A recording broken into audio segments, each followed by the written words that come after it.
Bismillahirrahmanirrahim. Assalamualaikum warahmatullahi wabarakatuh.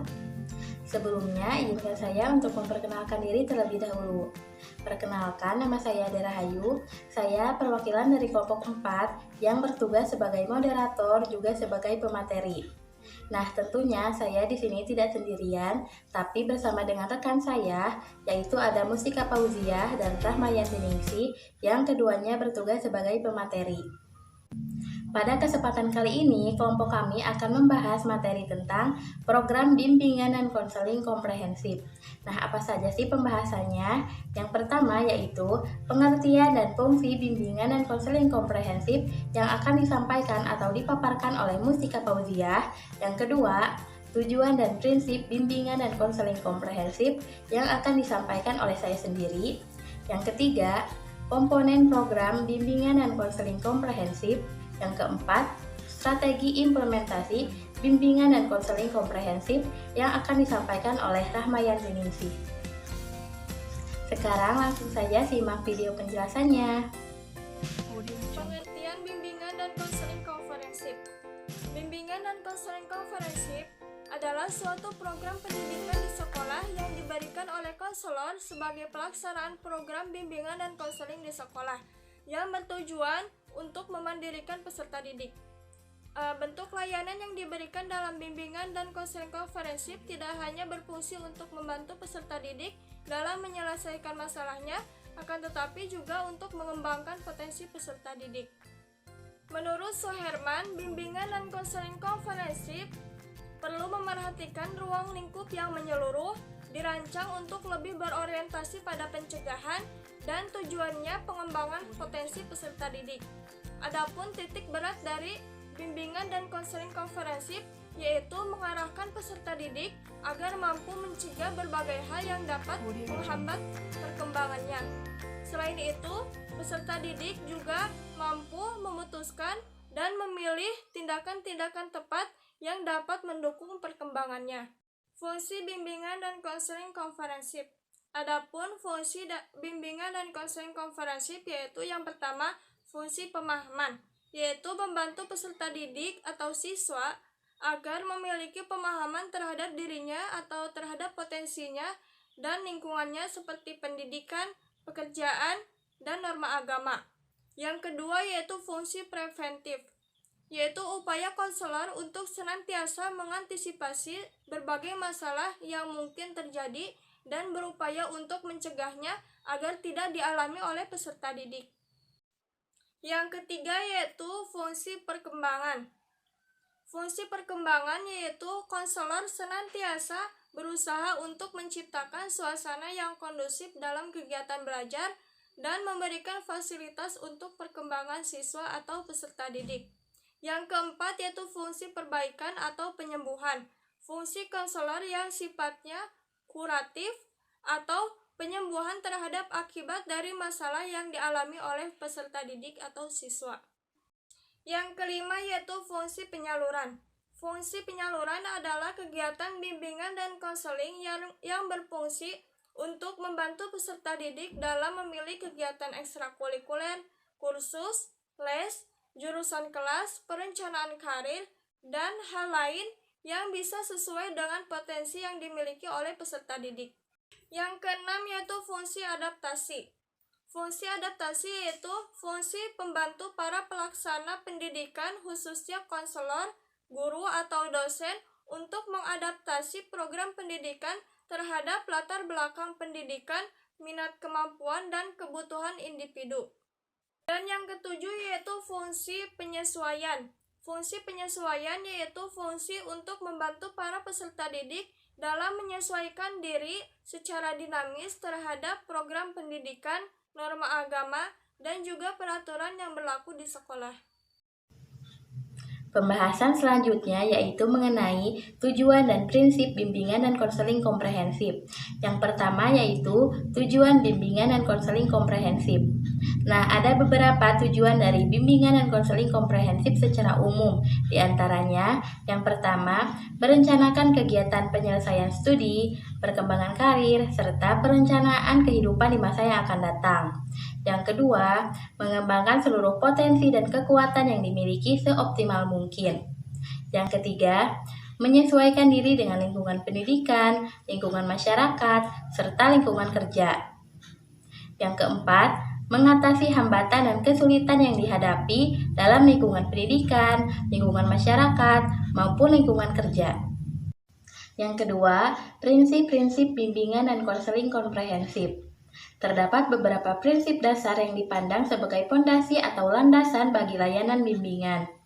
Prinsip-prinsip ini berasal dari konsep-konsep filosof tentang kemanusiaan yang menjadi dasar bagi pemberian layanan bantuan atau bimbingan baik di sekolah maupun di luar sekolah.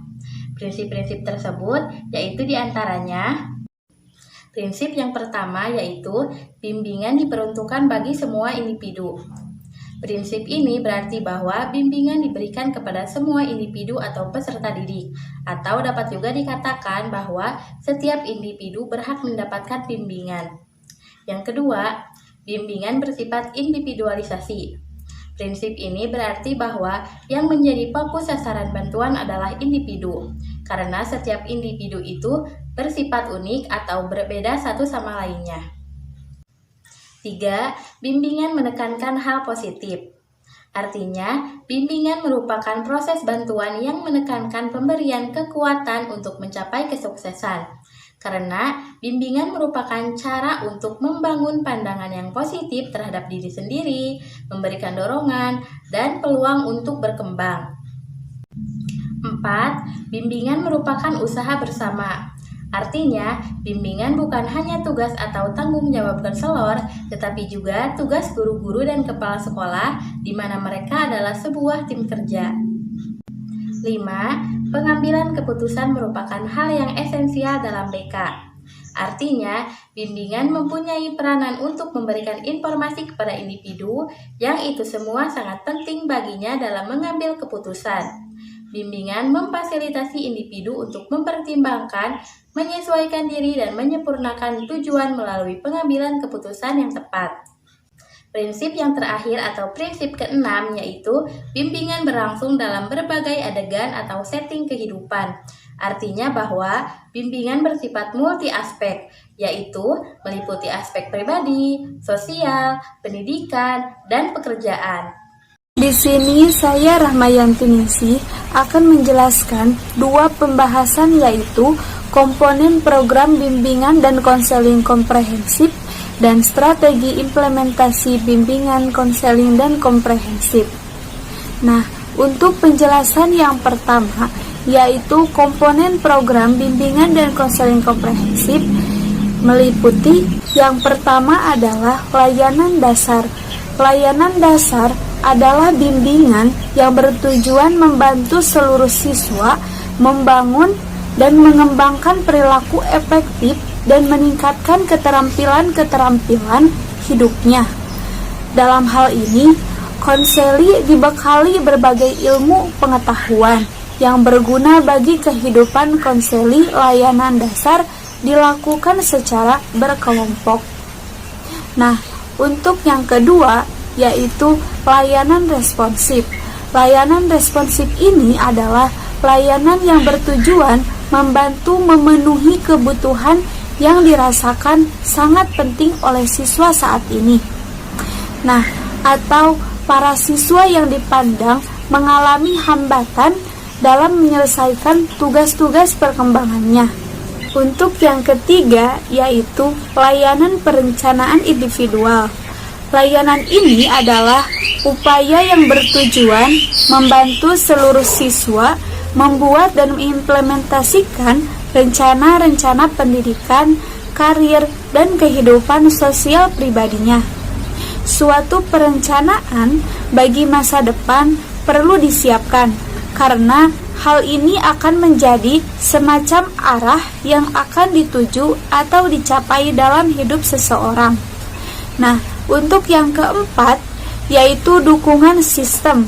Dukungan sistem ini adalah kegiatan-kegiatan manajemen, yaitu tujuan untuk memantapkan, memelihara, serta meningkatkan program bimbingan. Dukungan sistem lebih banyak berkaitan dengan pengelolaan bimbingan dan konseling. Bagaimana profesionalitas personil bisa dicapai? Kebijakan apa yang harus diadakan sehingga beransur-ansur layanan bimbingan dan konseling, yaitu diterima peserta didik, memenuhi kebutuhan dan gilirannya memberi makna baginya. Untuk pembahasan yang kedua, yaitu strategi implementasi bimbingan dan konseling komprehensif.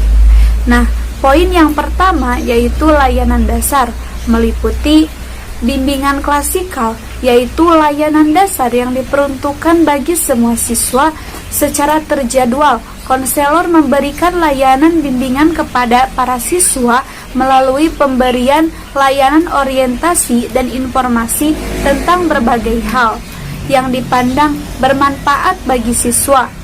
Nah, lalu bimbingan kelompok. Bimbingan kelompok ini, konselor memberikan layanan bimbingan melalui kelompok-kelompok kecil, ditujukan untuk merespon kebutuhan dan minat para siswa. Topiknya adalah yang masalah bersifat umum dan tidak rahasia. Lalu, berkolaborasi dengan guru mata pelajaran dan wali kelas. Konselor berkolaborasi dalam rangka memperoleh informasi tentang siswa dan membantu memecahkan masalah. Nah, lalu berkolaborasi dengan orang tua.